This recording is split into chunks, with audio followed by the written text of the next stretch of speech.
You know, I've seen some fantastic things in this lifetime, and I believe there's so many things that we've yet to discover and understand. We have potential for vast miracles yet to be explored. Actress Diane Ladd today on Now I've Heard Everything. I'm Bill Thompson.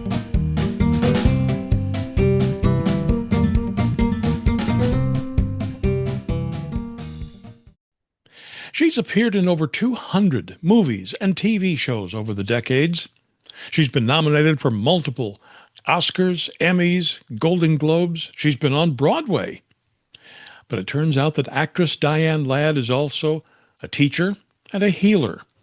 In her nearly 90 years on the planet, she's accumulated a world of knowledge and experience. And that's what inspired her to write a book in 2006, a book that Diane Ladd called Spiraling Through the School of Life. Now, when she was on a book tour that summer, I had a chance to sit down with her for just a few minutes to talk about the book. In just a moment, our conversation. We're about to take a step back and listen to an iconic voice from our recent past. It's one of over 10,000 interviews noted radio personality Bill Thompson did over a 30-year span. We think you'll enjoy it.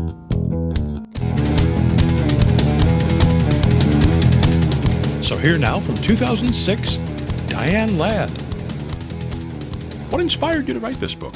My life, my own miracles. When I've lectured, you know, people know about, I've been having a film career for almost 40 years, but they did not know that for 3 decades of this time period, I've spent many hours in hospitals working with doctors, working on doing healing, sharing energy. Most actors have a high rate of energy and are extremely intuitive. I think we were into 7th sense before most people were into 6th sense. So some medical intuitive work, and I've lectured and counseled to the medical community and to the lay community at large. I've lectured in front of resorts like the Golden Door, to the American Holistic Medical Association, AHMA, which is AMA medical doctors who also are inclusive. They believe in alternative medicine as well. They do not believe in throwing out the baby with the bathwater. Because if you want to know how to cure a disease, don't just give me a Band-Aid on crisis medicine. Let's find out what the cause is. I've worked with these doctors. I've seen so many miracles. And Bill, every time I've lectured, especially for the last 10 years, people have said, do you have a book? Do you have a book? And I started passing out a sheet of paper called Pragmatisms, Daily Pragmatisms, Sharings by Diane Ladd, with everything from, if you've just gotten off a plane, go get in a tub of hot water with Epsom salts and baking soda in it to remove the pollutants, to if you're going to ask your boss for a raise tomorrow, the night before, take a bath and put some apricot oil in it, which will help remove fear. So it was Pragmatisms. And then a publisher from New York had flown out to talk to me about another book that I'm finishing called Two Rebels with a Cause that I hope will be out in a year. And when they asked what else I had, I opened my trunk with the plays and short stories. And when they saw the health book, they said, I want this. Everybody needs health today. We're all going crazy with somebody giving us a pill to fix the liver, kill the heart, fix the kidney, wipe out the gallbladder. Let me see this book. So I got encouraged, please stop on the other book and give me this book right away. And I thought, okay, I can do it in 6 months. It took me 4 years, Bill. 4 years of editing, of cutting, adding, detracting, and now the book, Spiraling Through the School of Life, is kind of my karmatic payback. I share stories about my own life, 3 medical miracles in this book of my own that I'm involved in personally, stories about my beautiful friend Johnny Cash, Rock Hudson. Both of these gentlemen I worked with, Johnny's wife June Carter, we all did a movie together. Beloved friends, and I share stories that they did not mind my sharing. Had you never written a full-fledged autobiography before? No, I've got 3,000 pages locked up in an attic. And I was looking for my Max Perkins all these years, you know, Thomas Wolfe's helper. And I took some of that to put into this book. The parts of it that have to do with health. Mm-hmm. For example, I tell a story of how when I was 5 years old, May I share this story with you? By all means. When I was 5 years old, the little town that I was in, they had an epidemic of spinal meningitis that broke out. And the couple that lived across the road had their only child, a 17-year-old boy, came down with it. They rushed him to the hospital, and because of the epidemic, the corridors were full of beds. And the doctors, there was no room, and the doctors said to this loving parental couple, take your boy home. There is nothing we can do for him. I'm sorry, he will be dead by morning. So take your boy home and watch him die without our help, is what they literally said. It was a famous hospital. And the mother came over to my house, and I was standing in the dining room, my 5-year-old eyes staring up at her, watching her talk to my daddy, who was a veterinarian. Mm-hmm.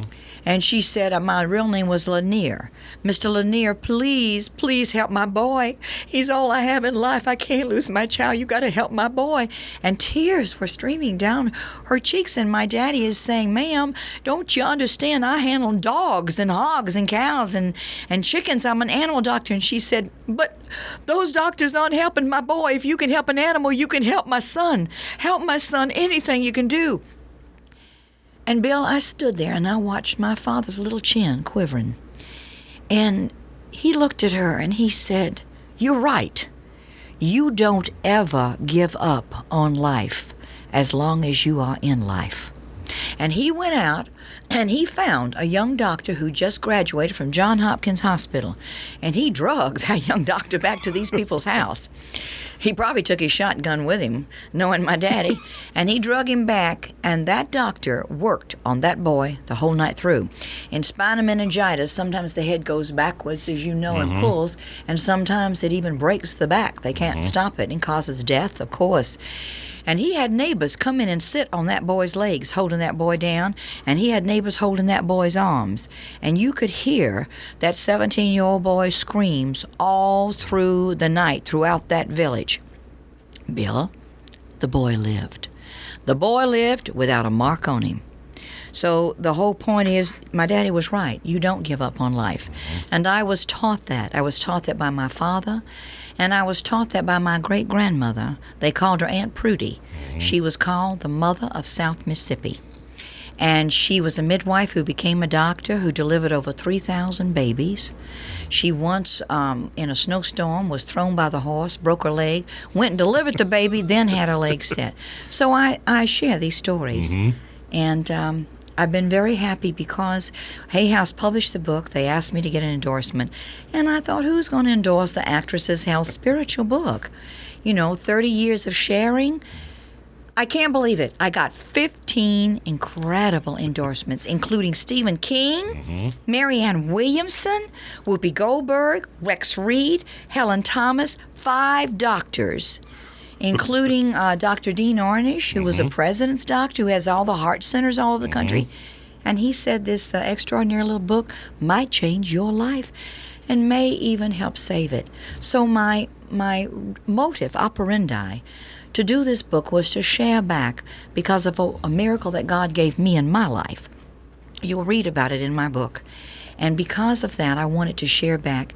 And it really looks, from the emails and the reception of the book, that spiraling through the school of life has the potential to, in some ways, maybe add to your life. If just a little bit, then it's all worthwhile. Especially if you're one of those people who is spiraling down through life. I mean, there are some people who are maybe they have given up on life. Well, I hope they remember when they get down there, they got no place to go but up. So turn around, spin around, have a little faith, and kick a little dirt. That's my motto. After this short break, Diane Ladd talks about predestination. AI is not just for 22-year-old coders. A lot of us older adults are drawing on our life experience to find unique and creative ways to use AI, at home or at work.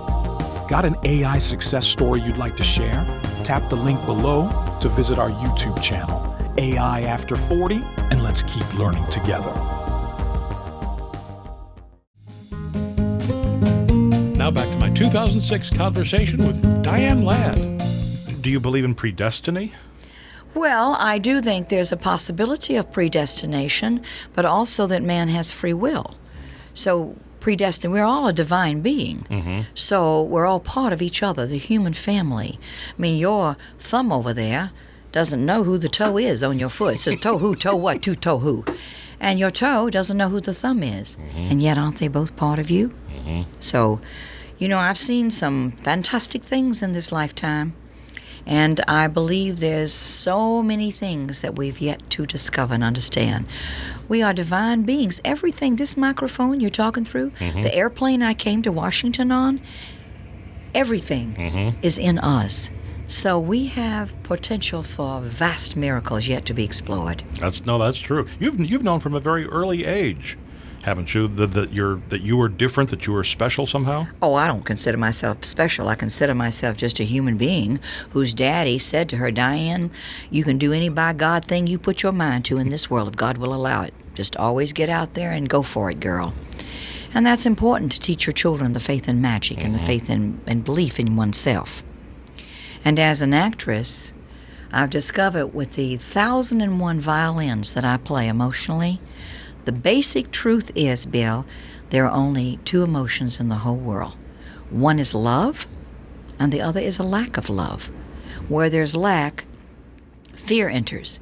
Any good director worth his salt knows that when an actress screams on stage, she's scared.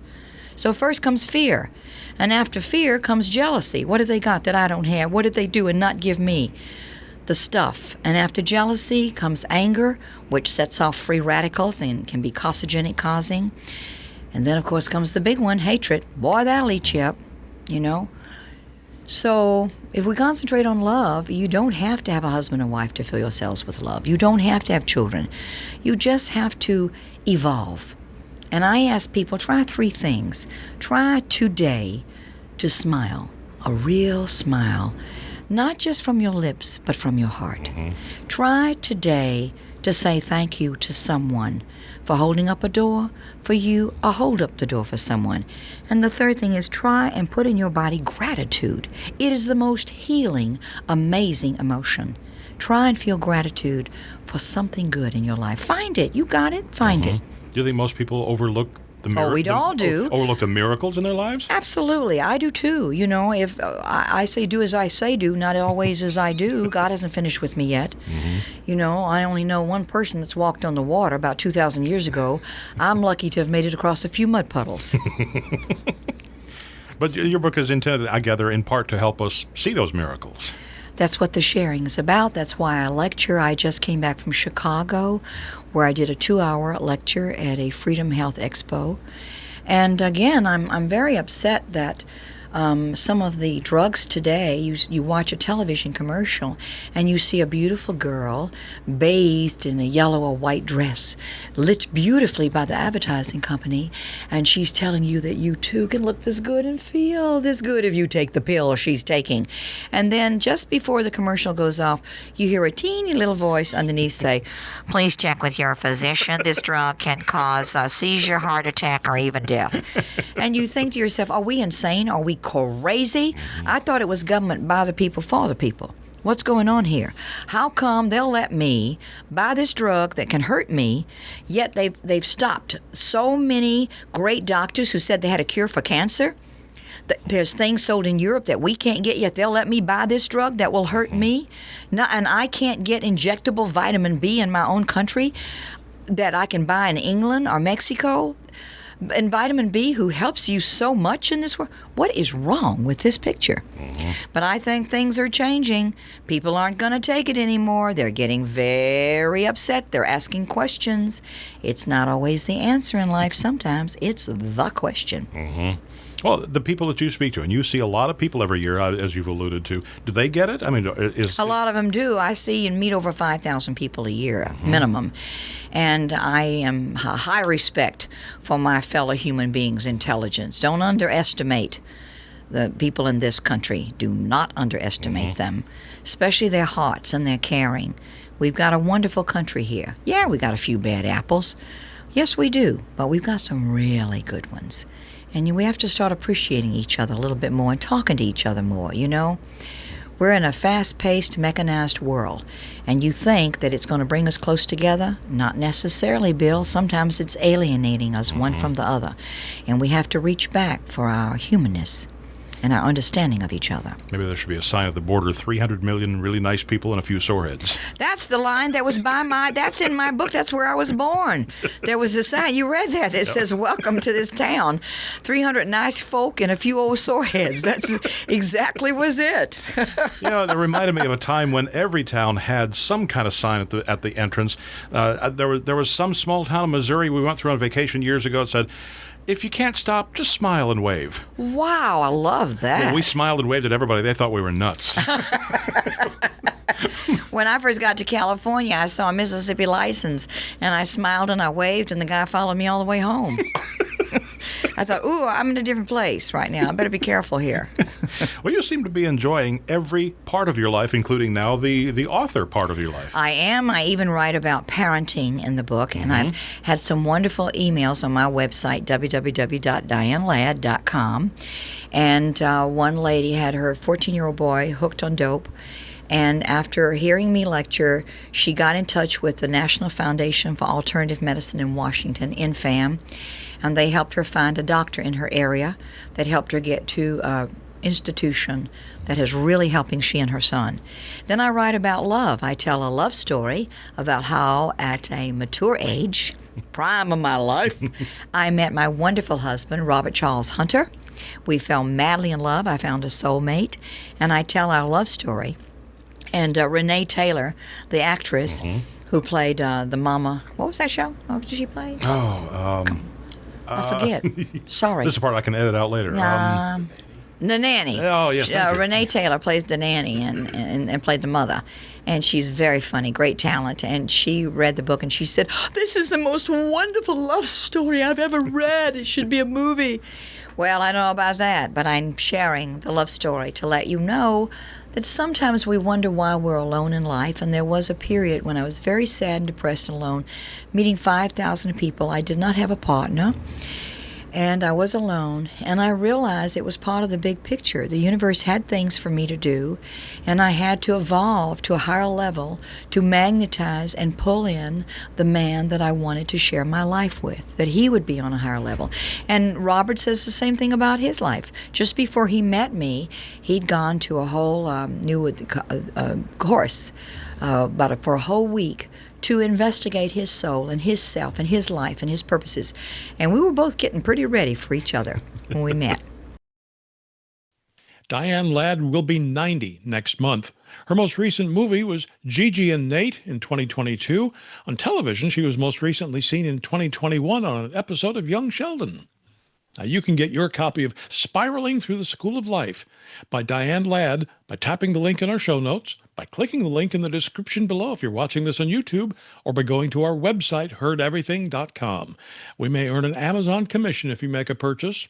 Heardeverything.com is where you can also find my 1993 conversation with Marianne Williamson. We let the fact that we argue over the means to a goal blind us to the power we have inherent in the fact that we agree on the goal. Instead, we're so busy bitching at one another. And my 1997 conversation with Whoopi Goldberg. We've become a society that's somewhat insulated from talking about things that might be sensitive. I really believe that we are much more alike than we know. And of course, we post new episodes of Now I've Heard Everything every Monday, Wednesday, and Friday, and you can find us wherever you find podcasts. And thank you so much for listening. Next time on Now I've Heard Everything, a member of the Bluegrass Hall of Fame, a country and bluegrass legend for years, my 2013 interview with the great Ricky Skaggs. When I lived in Ohio for a brief time, people referred to me as hillbilly, and I took a little bit of offense to that, but then but it was so affectionately given. That's next time on Now I've Heard Everything. I'm Bill Thompson.